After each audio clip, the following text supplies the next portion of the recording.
dönemde polikliniğe gelen hastaların neredeyse yarısından fazlası öksürüyor. Size soruyorum, öksürmeyen bir çocuğunuz var mı? Öksüren bir çocuğunuz var mı diye sormuyorum. Evet, çocuklar öksürmeye devam ediyorlar. Özellikle okulların açılmasıyla bizim de aklımıza hemen bir öksüren çocuk gördüğümüzde acaba bu alerjik bir öksürük mü geliyor? İşte bu konuyu çok sevgili arkadaşım, alerji ve immünoloji uzmanı Profesör Doktor Ahmet Akçay ile görüşeceğiz. Ahmetciğim, hoş geldin. Hoş bulduk. Daha doğrusu ben sana geldim. Evet, hoş geldin. Şimdi tabii okullar açılınca pandemi sonrası bir enfeksiyon patlaması oldu doğal olarak. Ve çocuklarda genel anlamda öksürükler çok arttı. Bir çocuk öksürdüğü zaman ne zaman alerjik öksürük düşünelim? Evet, annelerde tabii öksüren çocuğu olunca telaşlanıyor. Acaba çocuğumda astım var mı? Bazen diyor doktor, acaba astım mı, alerjik öksürük diyebiliyor. Eğer alerjik öksürükten şüpheleniyorsanız ne zaman şüphelenmemiz gerekiyor? Bir kere gece uykudan kaldıran öksürük varsa, bakın bu önemli. Evet. Sabah kalktığı zaman öksürük varsa, bir de koştuğu zaman, oynadığı zaman, merdiven çıktığı zaman öksürüyorsa ve bir de her gribal enfeksiyon akciğere iniyor ve 2 haftadan da uzun sürüyorsa öksürük, o zaman aklımıza alerjik bir öksürük gelmeli. Evet, ben zaten hastalarıma hep şunu soruyorum. Atlayıp zıplayınca diyorum çocuk öksürüyor mu? Akciğerinde hırlama oluyor mu? İkincisi, yanındaki arkadaşının burnu akarken seninki her burun akıntısında öksürüyor mu? Evet. Değil mi? Bunların hepsi alerjik. Bunları önemli. Eğer böyle durum oluyorsa o zaman alerjik öksürük olabilir. Peki alerjik öksürük niye oluyor? Şimdi neden olur? Bir alerjen, örneğin ertozomytları ne yapar? Burunda, akciğerde enflamasyon yapar. Enflamasyon deyince ne olur? Bir kere akciğerde iltihaplanma oluyor. İltihaplanma olması demek bronşların biraz daralması demek. Bronş daralınca ne olur? Bir kere hassaslaşır. Hem hassas hem dar, bu sefer öksürük tetikleniyor. Ve öksürük tetiklendiği zaman ne oluyor? Balgam çıkarmak istiyor, çıkaramıyor. Neden? Çünkü bronş daralmış. Bir kere bu astımlıların balgamları da çok yapışkanlıdır. Çıkmaz, öksür çıkmaz, boğulacak gibi öksürür. İşte böyle durumlarda hemen aklımıza alerjik öksürük gelmeli. Peki öksürüyor çocuk, alerjik düşündük. Alerji testi ne zaman yapalım? Şimdi hangi testi yapalım? Bir kere öncelikle bu belirtileriniz varsa çocuk alerji uzmanına gitseniz iyi olur. Neden? Çünkü alerji testi yapmak gerekebilir. Alerji testini ciltten alerji testi yapılabilir, kandan alerji testi yapılabilir. Ama çocuk doktorunuz da bir kandan alerji testiyle çocuğun alerjisi olup olmadığı konusunda fikir sahibi olabilir, bazı testlerle anlayabilir.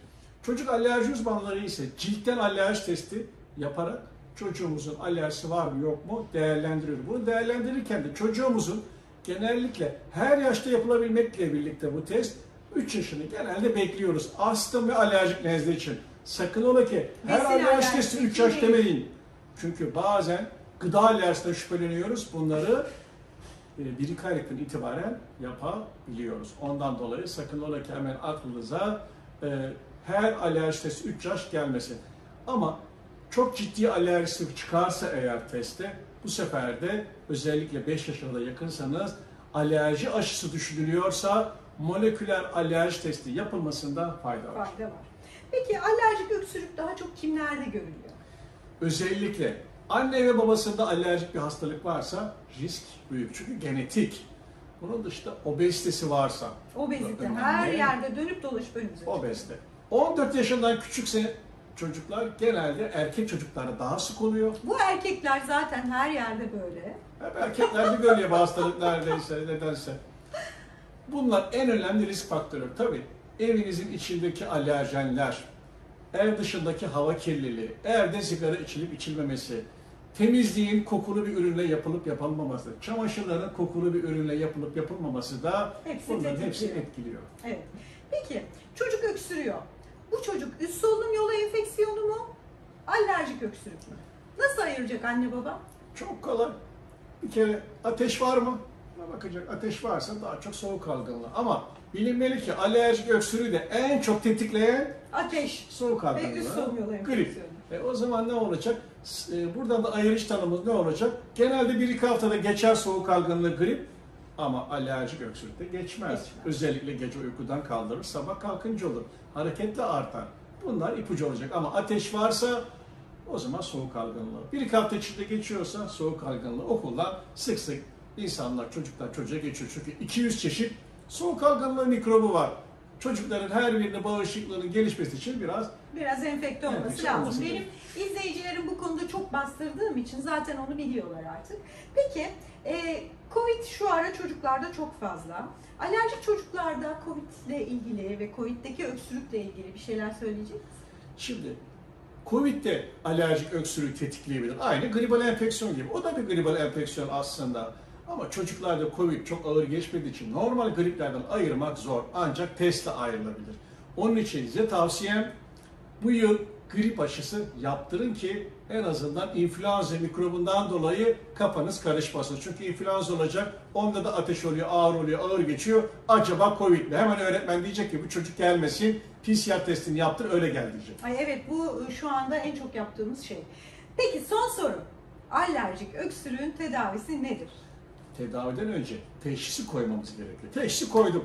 Astımsa ona göre tedavi ediyoruz ama astım değilse sadece gribal enfeksiyonların hasarından dolayıysa ona göre tedavi etmek lazım. Ama asıl tedavi aslında öksürükte bronşları genişletici tedavinin verilmesi. Evet. Eğer astım varsa akciğerlerdeki iltihabı düzelten tedavi veriyoruz ve alerjinin nedeni eğer bir alerji ise, evtozomait, polense o zaman bunlarda da alerji aşısı öneriyoruz. Alerji aşısı özellikle ev tozunda, polen alerjisinde, evcil hayvanlarda, kedi köpek alerjilerinde aşı tedavisi yapılıyor ki şikayet olmuyor, ilaç ihtiyacı olmuyor, hayat kalitesi artıyor.